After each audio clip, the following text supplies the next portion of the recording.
Here is a number that stops you cold, 100. That is not a milestone anyone celebrates. That is Kyle Busch, two-time NASCAR Cup Series champion, one of the most decorated drivers in the history of this sport, going 100 consecutive races without a single win. And what makes this number even harder to sit with is who we are talking about. This is the guy who made Victory Lane look routine for nearly 2 decades. The guy with 63 Cup Series wins, 102 Xfinity wins, and 67 Truck Series victories.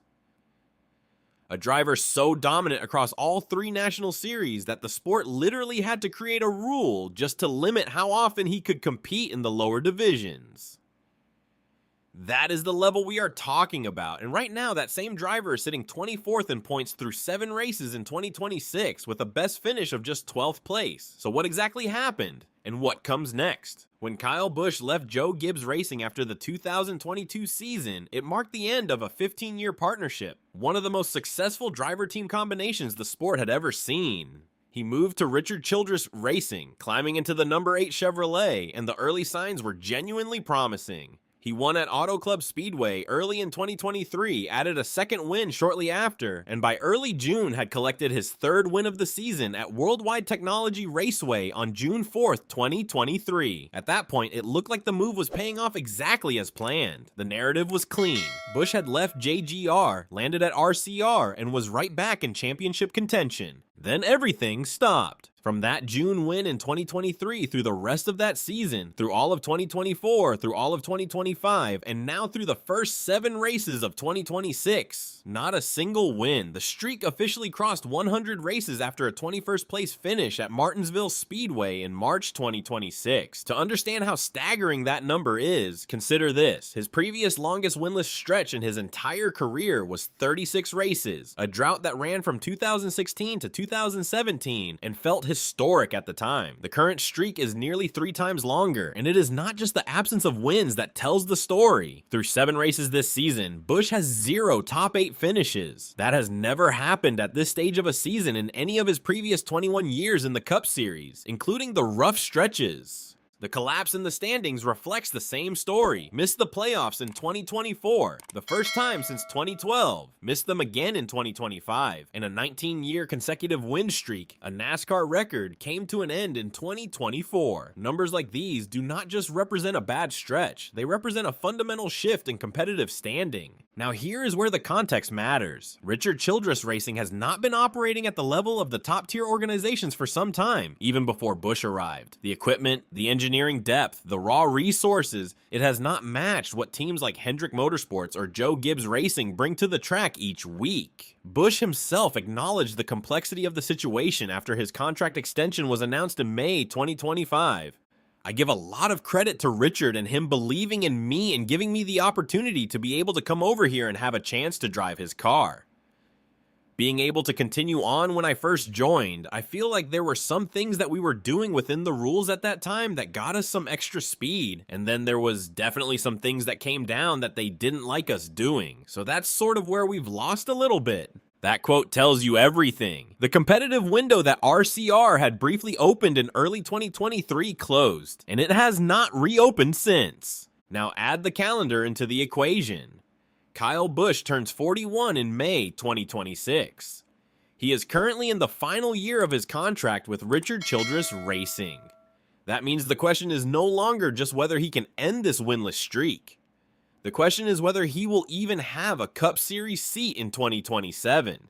Age alone is not the disqualifying factor here. Drivers have competed at an elite level deep into their 40s. The more pressing issue is performance and the reality that silly season in 2026 is shaping up to be far more unpredictable and competitive than it was in 2025, when only 2 full-time rides changed hands. If Busch cannot show significant improvement quickly, the options available to him will narrow fast. One of the most immediate proving grounds arrives at Bristol Motor Speedway for the Food City 500. Kyle Busch has 8 Cup Series wins at Bristol, more wins at a single track than any other driver in NASCAR history across all 3 national divisions. According to NASCAR Insights, Kyle Busch is a 22-time Bristol winner in NASCAR, 8 Cup wins, 9 Xfinity wins, 5 truck wins. This is the most wins at a track any driver has ever achieved in NASCAR history. If there is a circuit where momentum can shift, Bristol is it. So what actually happens after 2026? There are 5 realistic paths being discussed across the NASCAR community right now. Option 1 is staying at Richard Childress Racing. It is not completely off the table. RCR made notable organizational changes between 2024 and 2025, including promoting Mike Verlander to team president and adding John Klausmeier as technical director. Richard Childress himself has remained publicly committed, stating, "I still think that Kyle will win him a championship, and we want it to happen at RCR, and that's our plans." But without visible improvement on the track, that commitment can only carry so much weight.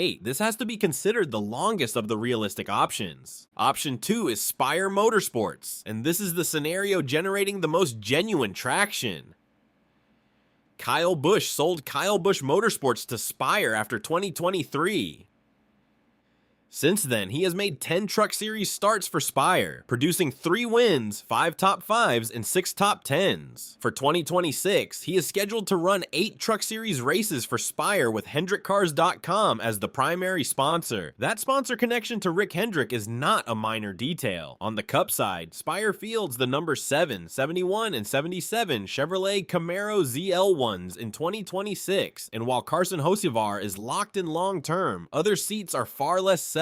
Daniel Suarez is in a prove-it situation, and Michael McDowell is also 41. Add in the fact that Brexton Busch, Kyle's son, is coming through the racing ranks, and a long-term family-oriented business arrangement at Spire starts to make significant sense. Option 3 is Hendrick Motorsports, and yes, this one sounds unlikely, but the dots connect in a way that cannot be completely dismissed. Kyle Busch launched his Cup career at Hendrick over 20 years ago. The number 48 Chevrolet, currently driven by Alex Bowman, has been a seat surrounded by uncertainty due to both performance and health-related absences over the past few seasons. If Hendrick cannot secure a rising star like Connor Zilisch from Trackhouse Racing, the calculus changes, and the sponsorship relationship between HendrickCars.com and Busch through Spire already represents an active business connection. Rick Hendrick himself commented, "Kyle is one of the best drivers of his generation, and Spire is a proven winner in the Truck Series, so it's another opportunity to align our brand with a successful driver and team."